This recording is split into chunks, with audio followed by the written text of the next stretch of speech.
الرحمن الرحيم. اللهم صل على سيدنا محمد. هنعمل مع بعض النهارده تفريز الباميه بطريقه سهله وبسيطه جدا، وفيها كام تكايه كده احنا هنحطها في الميه واحنا بنديها الغلوه كده عشان تفضل لونها اخضر زي ما هو، وفي نفس الوقت يفضل الطعم بتاعها كأنك جايباها طازه في اوانها بالظبط.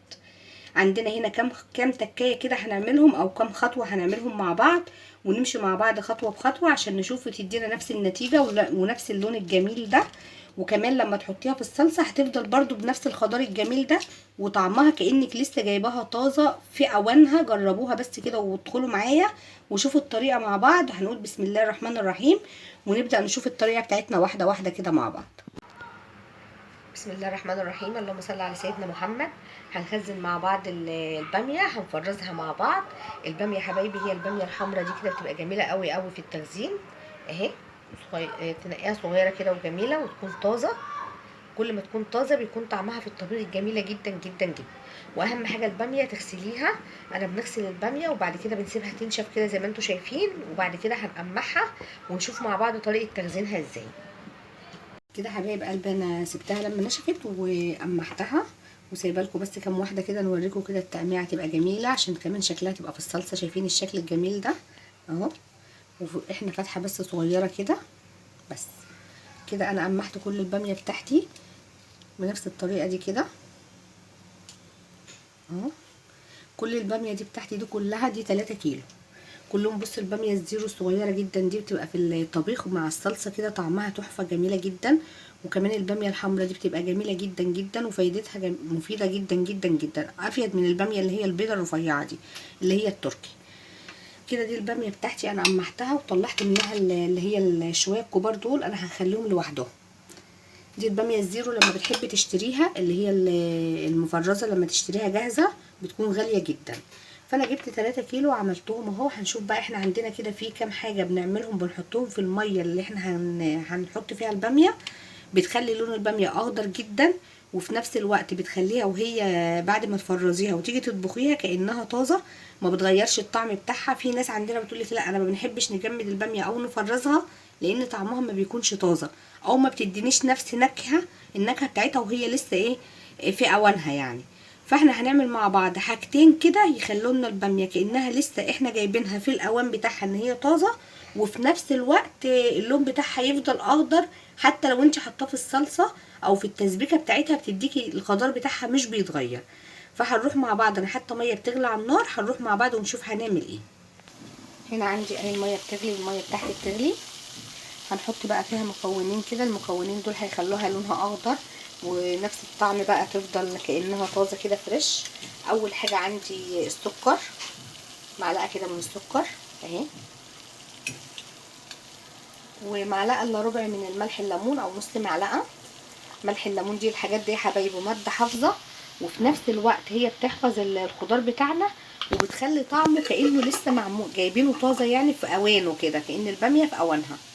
وهننزل الباميه بتاعتي بقى كده.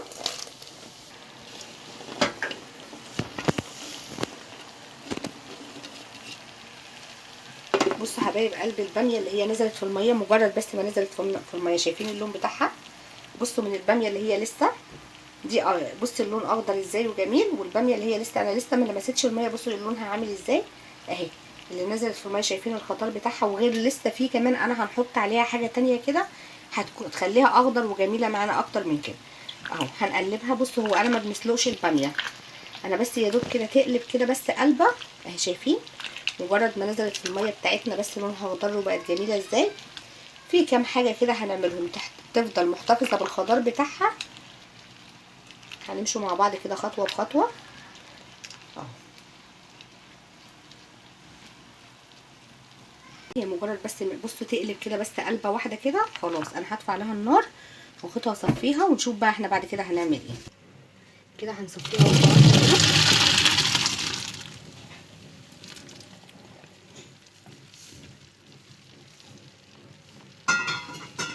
وهناخدها بقى كده على طول. انا محضره عندي ميه بتلج كده، انا محضره عندي شايفين لوح التلج ده اهو، وكان فيه مكعبات التلج اهي. يعني المهم الميه تكون ساقعه كده ومتلجه.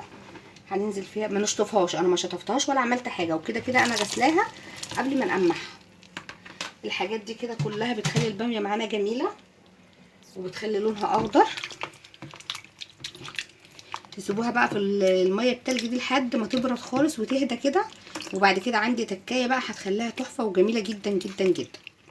هنسيبها بقى لما التلج ده يدوب والباميه نفسها كده ما تكونش ايه سخنه اهي كده حبايب قلبي. بصوا هي كده خلاص بردت خالص والتلج فك منها. هنصفيها بقى ونشوف التكايه اللي احنا هنعملها بقى تخليها جميله برضو. هنصفيها ونرجع لكم تاني. كده حبايب قلبي انا صفيتها. عندي هنا عصره ليمونه. عصره الليمونه ده عشان فيها بذر فانا هنعملها بالمصفى كده اهي. ونيجي مقلباها عشان خاطر ايه الليمونه دي ما تمنع بقى المخاط بتاعها. كده حبايبي خلاص انا خلصتها. ناخدها بقى نعبيها وكل واحد بقى يعبي على حسب ايه الكميه اللي هو عاوزها على قد الطبخه بتاعته.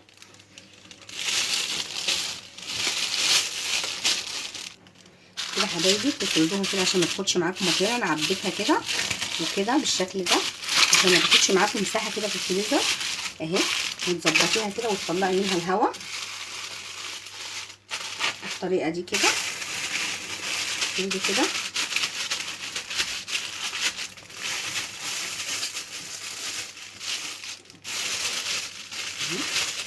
تطلعي منها الهواء بنفس الطريقه. حابه تعمليها مثلا كبيره كده على حسب المساحه اللي عندك اهي.